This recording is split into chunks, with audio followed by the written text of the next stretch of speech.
ലോക്സഭാ തെരഞ്ഞെടുപ്പിന്റെ 5ാം ഘട്ട വോട്ടെടുപ്പ് നാളെ നടക്കാനിരിക്കുകയാണ്. 6 സംസ്ഥാനങ്ങളിലെയും 2 കേന്ദ്രഭരണ പ്രദേശങ്ങളിലെയും 49 മണ്ഡലങ്ങളിലാണ് നാളെ വോട്ടെടുപ്പ് നടക്കുക. 14 മണ്ഡലങ്ങളിൽ തെരഞ്ഞെടുപ്പ് നടക്കുന്ന യുപിയും 13 മണ്ഡലങ്ങളിൽ തെരഞ്ഞെടുപ്പ് നടക്കുന്ന മഹാരാഷ്ട്രയുമാണ് 5ാം ഘട്ടത്തിൽ വോട്ടെടുപ്പ് നടക്കുന്ന പ്രധാന സംസ്ഥാനങ്ങൾ. 695 സ്ഥാനാർത്ഥികളാണ് ജനവിധി തേടുന്നത്. ഉത്തർപ്രദേശിലെ അമേഠിയും റായ്ബറേലിയുമാണ് 5ാം ഘട്ട വോട്ടെടുപ്പിലെ ശ്രദ്ധേയ മണ്ഡലങ്ങൾ. റായ്ബറേലിയിൽ രാഹുൽ ഗാന്ധിയും ദിനേശ് പ്രതാപ് സിംഗും തമ്മിലാണ് പ്രധാന മത്സരം. അമേഠിയിൽ സ്മൃതി ഇറാനിയും കിഷോരി ലാൽ ശർമ്മയും തമ്മിലും പോരാട്ടം നടക്കും. രാജ്നാഥ് സിംഗ് മത്സരിക്കുന്ന ലക്നൌവും പീയൂഷ് ഗോയൽ മത്സരിക്കുന്ന മുംബൈ നോർത്തും ചിരാഗ് പാസ്വാന്റെ ഹാജിപ്പൂരും ഒമർ അബ്ദുള്ളയുടെ ബരാമുള്ളയും 5ാം ഘട്ടത്തിൽ ശ്രദ്ധേയ മത്സരങ്ങൾ നടക്കുന്ന ഇടങ്ങളാണ്. 5ാം ഘട്ടത്തുമായി ബന്ധമില്ല. 6ാം ഘട്ടത്തിൽ വോട്ടെടുപ്പ് നടക്കുന്ന പ്രയാഗ്രാജിൽ ഇന്നൊരു അനിഷ്ട സംഭവം ഉണ്ടായി.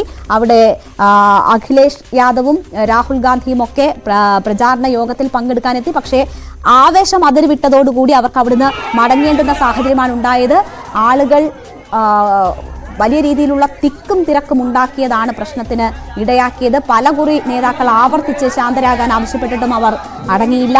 തുടർന്ന് അവർക്ക് സംസാരിക്കാനാകാതെ പ്രചാരണ യോഗത്തിൽ നിന്നും പിന്മാറേണ്ടുന്ന സാഹചര്യമാണ് ഉണ്ടായത്.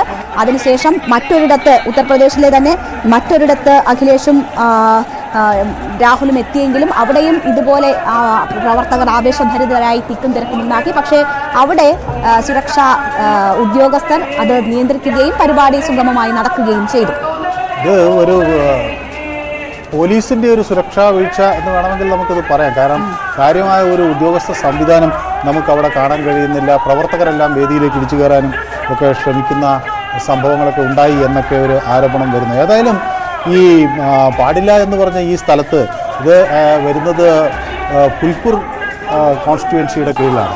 അവിടെ BJPക്ക് വളരെ ശക്തമായിട്ടുള്ള ഒരു മണ്ഡലമാണ്. അവിടെയാണ് ഇപ്പോൾ ഈ വലിയൊരു ശക്തി കാണുന്നത് എന്നത് ഒരുപക്ഷെ BJP ഒന്ന് ഗൗരവത്തോടു കൂടി എടുക്കേണ്ടതായിരിക്കാം. കാരണം അവിടെ ഈ കേസരി ദേവി പട്ടേൽ എന്ന ഒരു വനിതാ OBC ഇത്രയധികം മനു പറഞ്ഞു വന്നു തുടങ്ങി. ഇത്രയധികം ആവേശം പ്രവർത്തകരുടെ ഭാഗത്തു നിന്നുണ്ടാകുന്ന അവർ അത്രയും പ്രതീക്ഷ അർപ്പിക്കുന്നത് കൊണ്ടുകൂടിയാകാം. കാരണം കഴിഞ്ഞ വർഷം അവർ 1,71,000 വോട്ടുകൾക്കാണ് 71,960 1,72,000 വോട്ടുകൾക്കാണ് ഈ കേസരി ദേവി പട്ടേൽ അവിടെ നിന്ന് അവർ ജയിച്ചു വന്നിട്ടുള്ളത്. അപ്പോൾ അവിടെ BJPയെ സംബന്ധിച്ചിടത്തോളം BJPയുടെ ഒരു വലിയ കേന്ദ്രമായിരുന്നു. നമ്മുടെ പഴയ ഇപ്പോഴത്തെ ഉപമുഖ്യമന്ത്രി നമ്മുടെ കേശവ് പ്രസാദ് മൗര്യയൊക്കെ അവിടെ നിന്നുള്ള BJP നേതാക്കളാണ്. അപ്പോൾ അവരുടെയൊക്കെ ഒരു മണ്ഡലത്തിലാണ് കേശവ് പ്രസാദ് മൗര്യ അവിടെ ജയിക്കുകയും ചെയ്തിട്ടുണ്ട്. ഇപ്പോൾ അദ്ദേഹം ഈ നിയമസഭയിലേക്ക് വരികയും ചെയ്തു. അപ്പോൾ അവിടെ ഇങ്ങനെയൊരു ശക്തി വരുന്നു എന്നത് അവരൊന്ന് ഗൗരവത്തോടെ കാണണം. രണ്ടാമത്തേത് അലഹബാദിലാണ്. അലഹബാദും മണ്ഡലത്തിലാണ് ഈ മുംഗേരി രണ്ടാമത് രാഹുൽ ഗാന്ധിയും ഇവരും പോയത്. അവിടെയും ഈ സമാനമായ തിരക്കുണ്ടായി എന്നതും BJP ഒരല്പം ഗൗരവത്തോടെ കാണേണ്ടതാണ്. കാരണം അതും BJPയുടെ ഒരു വലിയ ശക്തി കേന്ദ്രമാണ്. നമ്മുടെ പഴയ കോൺഗ്രസ് നേതാവായ റീത ബഹുഗുണ ജോഷിയാണ് അവിടെ നിന്ന് മത്സരിക്കുന്നത്. എങ്കിലും അത് നമ്മുടെ പഴയ മുരളി മനോഹർ ജോഷിയുടെയൊക്കെ ഒരു മണ്ഡലമാണ് അലഹബാദ്. അതുകൊണ്ട് BJPയുടെ ഒരു എക്കാലത്തെയും ശക്തി കേന്ദ്രം എന്ന് പറയാവുന്നൊരു മണ്ഡലത്തിൽ നമുക്ക് ഇപ്പോൾ എന്ത് സാഹചര്യം എന്നത് തന്നെ സൂചിപ്പിച്ചു നേരത്തെ. UP എത്രമാത്രം വലിയ ശക്തി കേന്ദ്രമാണ് BJPയുടേതെന്ന് നമുക്കറിയാം. രാമക്ഷേത്രം ഉൾപ്പെടെയുള്ള വിഷയങ്ങളുടെ ഏറ്റവും വലിയ ഇമ്പാക്റ്റ് ഉണ്ടാകുമെന്ന് പ്രതീക്ഷിക്കുന്ന ഇടം കൂടിയാണ് UP. അവിടെയാണ് അഖിലേഷിനെയും രാഹുലിനെയും കാണാൻ ഈ പ്രവർത്തകർ ഇങ്ങനെ തിക്കും തിരക്കും നടത്തുന്നത്. പ്രവർത്തകർ മാത്രമല്ല, സാധാരണക്കാർ ഉൾപ്പെടെയുള്ളവർ ഉണ്ട് എന്ന് നമുക്ക് ആ ദൃശ്യങ്ങളിൽ നിന്ന് മനസ്സിലാകും. നമ്മൾ കോൺഗ്രസ് നേതാക്കന്മാരോടൊക്കെ എപ്പോഴും സംസാരിക്കുമ്പോൾ അവർ പറയുന്നത് ഈ ഭാരത് ജോഡോ യാത്ര ഉണ്ടാക്കിയ ഒരു ഇമ്പാക്റ്റിനെ കുറിച്ച് അവർ പറയുന്നുണ്ട്. അവർ നേരിട്ട് കണ്ടതിനെ കുറിച്ച്, കാര്യങ്ങളെ കുറിച്ച് പറയുന്നുണ്ട്. ജനങ്ങളിൽ രാഹുൽ ഉണ്ടാക്കിയ ഒരു ഇമ്പാക്റ്റിനെ കുറിച്ച്. രാഹുലിന്റെ ഇമ്പാക്റ്റ് ആണോ അതോ അഖിലേഷിന്റെ ഇമ്പാക്റ്റ് ആണോ എന്നുള്ളൊരു ചോദ്യം അവിടെ. നോർത്ത് ഇന്ത്യയിലെ ഗ്രൗണ്ട് റിയാലിറ്റി എന്താണ്, അല്ലെങ്കിൽ അങ്ങനെയൊക്കെയുള്ള ഇടങ്ങളിലെ ഗ്രൗണ്ട് റിയാലിറ്റി എന്താണ് എന്നത് ഒരു പക്ഷേ തെരഞ്ഞെടുപ്പ് ഫലം വന്നതിന് ശേഷമേ നമുക്ക് മനസ്സിലാകുള്ളൂ. അല്ല, പക്ഷേ അവിടെ ഉണ്ടെങ്കിൽ തന്നെ അത് കോൺഗ്രസിന് ഉത്തർപ്രദേശിൽ നമുക്കറിയാം 4% വോട്ടാറ്റേ അവർക്കുള്ളൂ. അവിടെ സമാജ്വാദി പാർട്ടിക്കും പിന്നെ മായാവതിക്കും ഒക്കെ കുറേ അവിടെ ബലമുണ്ട്. അപ്പോൾ അഖിലേഷ് യാദവിന് നമുക്ക് അറിയാം. അഖിലേഷ് യാദവ് ഒരു അടുത്ത അദ്ദേഹം വന്ന സമയത്ത് അദ്ദേഹത്തിൻ്റെ അച്ഛൻ്റെ അതേ മുഖപ്രകൃതിയും ഒക്കെ ഉള്ളതുകൊണ്ട് മുലായം സിംഗ് യാദവിന് ഒക്കെ ഉണ്ടായിരുന്ന ഒരു ജനപ്രീതി അഖിലേഷ് യാദവിനും ഉണ്ട്. അപ്പോൾ അത് അവരുടെ പ്രവർത്തകർക്കിടയിൽ വളരെ ശക്തമായിട്ടുണ്ട്. അതായിരിക്കാം അവിടെ പ്രതികരിച്ചത്. കോൺഗ്രസിന് ഉത്തർപ്രദേശിൽ ആകെ കഴിഞ്ഞ തവണ ഒരിടത്ത് മാത്രമേ ജയിക്കാൻ കഴിഞ്ഞിട്ടുള്ളൂ, അത് റായ്ബറേലിയാണ്. ഇത്തവണ ദിനേശ് പ്രതാപ് സിംഗ് വലിയ പ്രതീക്ഷയിലാണ്. എന്തായാലും റായ്ബറേലിയിൽ രാഹുൽ ജയിക്കും എന്ന് നമുക്ക് ഏറെക്കുറെ ഉറപ്പിക്കാം. ശരി, എന്തായാലും നാളെ വോട്ടെടുപ്പ് നടക്കുന്ന ഒരു പ്രധാന സംസ്ഥാനം ബീഹാറാണ്. 5 മണ്ഡലങ്ങളിലേക്കാണ് ബീഹാറിൽ വോട്ടെടുപ്പ് നടക്കുന്നത്. ബീഹാറാണ് ഇന്ന് PGF പരിശോധിക്കുന്ന സംസ്ഥാനം. ബീഹാറിലെ രാഷ്ട്രീയ കാലാവസ്ഥ എന്താണ് എന്ന് നോക്കാം. മനു, 40 സീറ്റാണ്. കഴിഞ്ഞ തവണ 39 NDAയ്ക്കൊപ്പമായിരുന്നു. പക്ഷേ ഇത്തവണ 20എങ്കിലും തിരിച്ചു പിടിക്കണം എന്നതാണ് ഇന്ത്യ മുന്നണി ലക്ഷ്യമിടുന്നത്. തേജസ്വി യാദവ് ഉൾപ്പെടെയുള്ളവർ വലിയ ആത്മവിശ്വാസം ഇക്കാര്യത്തിൽ പ്രകടിപ്പിക്കുകയാണ്. മഹാരാഷ്ട്രയ്ക്ക് പിന്നാലെ ഇന്ത്യ മുന്നണി ആ ജില്ലയിൽ പ്രതീക്ഷ കൈവെക്കുന്ന ബീഹാറിൽ അത്ഭുതങ്ങൾ ഉണ്ടാകാൻ സാധ്യതയുണ്ടോ? ബീഹാറിൽ BJPക്കുള്ള ഒരു പ്രധാന നേട്ടം അവിടെ ഒരു എഫക്റ്റീവായ ഒരു ഓർഗനൈസേഷൻ സ്ട്രാറ്റജി കൊണ്ടുവരാൻ BJP കഴിഞ്ഞത്. മുന്നണി സംവിധാനം അവിടെ നിലനിർത്താൻ കഴിഞ്ഞു എന്നതും മാത്രമല്ല, പ്രചരണത്തിൽ വലിയ തോതിൽ മുന്നോട്ട് പോകാൻ കഴിഞ്ഞു എന്നതും ബീഹാറിനെ സംബന്ധിച്ചിടത്തോളം BJPക്ക് വലിയ പ്രതീക്ഷ നൽകുന്ന ഒരു സംഭവമാണ്.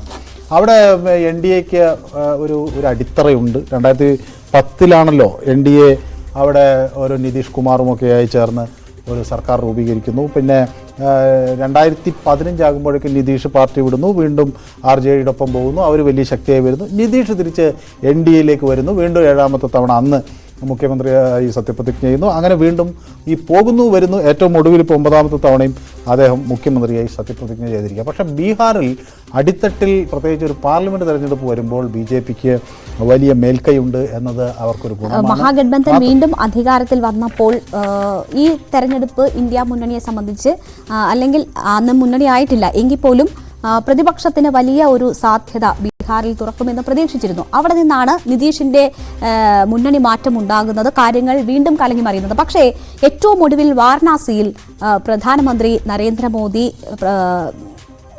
നാമനിർദ്ദേശ പത്രിക സമർപ്പിക്കാൻ പോകുന്ന കൂട്ടത്തിൽ നിതീഷ് ഉണ്ടായിരുന്നില്ല. മുന്നണിയുമായി നിതീഷ് നല്ല ബന്ധത്തിൽ തുടരുന്നു എന്ന് കരുതാൻ പറ്റുന്ന ഒരു സാഹചര്യമുണ്ടോ ബീഹാറിൽ? അല്ല, ഏതായാലും അവിടെ ഈ മുന്നണി അവർക്ക് സീറ്റ് ഷെയറിങ്ങിൽ ഒരു തർക്കമുണ്ടായില്ല എന്നത് അവർക്കൊരു വലിയ നേട്ടമാണ്. മാത്രമല്ല, ഇതിൻ്റെ അടിത്തട്ടിൽ അവിടെ വേറൊരു സംഘടനയ്ക്ക് ഇപ്പോൾ ലാലുവിനൊന്നും അങ്ങനെ പഴയ ഒരു കരുത്തുണ്ടോ എന്ന ഫിഗറാണ്. അതായിരിക്കാം. പക്ഷെ കഴിഞ്ഞ തെരഞ്ഞെടുപ്പിൽ കോൺഗ്രസിൻ്റെ ആകെ കിഷൻഗഞ്ചിൽ നിന്ന് ഒരു മുഹമ്മദ് ജാവേദ് ജയിച്ചു എന്നത് ഒഴിച്ചു നിർത്തിയാൽ ബാക്കി എല്ലായിടത്തും NDA തൂത്തുവരുന്ന ഒരു സാഹചര്യമാണ് അവിടെ ഉണ്ടായിട്ടുള്ളത്. തേജസ്വി യാദവിന് ഒരു മുഖമുണ്ടായിരിക്കാം. ഏതായാലും ഇത്തവണ 17 സീറ്റുകളിൽ BJPയും 16 JDUവും മത്സരിക്കുന്നുണ്ട്, LJPയും മത്സരിക്കുന്നുണ്ട്. ഏതായാലും LJP അത് തന്നെ, ചിരാഗ് പാസ്വാൻ ആജിപ്പൂറിൽ. അവിടെയൊക്കെ ചിരാഗ് പാസ്വാന്റെ അദ്ദേഹത്തിൻ്റെ അച്ഛൻ തൊട്ടുള്ള കാലത്തൊട്ടുള്ള ശക്തമായ കേന്ദ്രങ്ങളാണ്. പക്ഷേ കുറേ വിഷയങ്ങൾ ഇത്തവണ ബീഹാറിൽ ഉരുത്തിരിഞ്ഞ് വന്നിട്ടുണ്ട്. അതിലൊന്ന് ഏറ്റവും സുപ്രധാനമായി നമ്മൾ നോക്കുകയാണെങ്കിൽ, ബീഹാറിനൊരു പ്രത്യേക സംസ്ഥാന പദവി എന്ന തരത്തിൽ ബീഹാറിനെ കുറെ കൂടി ഗൗരവത്തോടെ കാണും എന്ന് പ്രധാനമന്ത്രി നരേന്ദ്രമോദി പറഞ്ഞിരുന്നത് ഇത്തവണ അങ്ങനെ ഫലവത്തായില്ല എന്നൊരു പ്രചാരണം അടിത്തട്ടിൽ മറുപക്ഷം ഉന്നയിക്കുന്നുണ്ട്. മറ്റൊന്ന്, ഈ ബീഹാർ നേരിടുന്ന ഒരു പ്രശ്നം ഈ കോഷി നദിയിൽ നിന്നുണ്ടാകുന്ന വെള്ളപ്പൊക്കവും അതുപോലെ ഈ മിഥിലാൽ ചന്ദ് പ്രദേശത്തുണ്ടാകുന്ന ഈ പ്രകൃതിക്ഷോഭവുമായി ബന്ധപ്പെട്ടുള്ള പ്രശ്നങ്ങളുമൊക്കെയാണ്.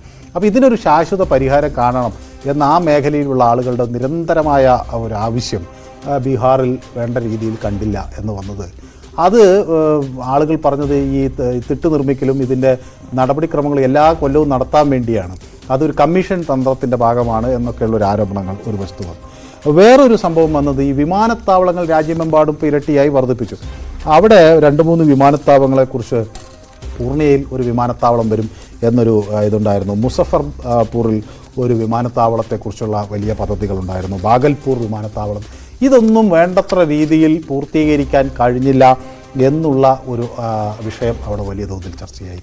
4ാമത്തെ ഒരു വിഷയം ഈ ദാരിദ്ര്യം, അതിന്റെ ഒരു അവിടെ വലിയ ചർച്ചയാണ്. അതെ.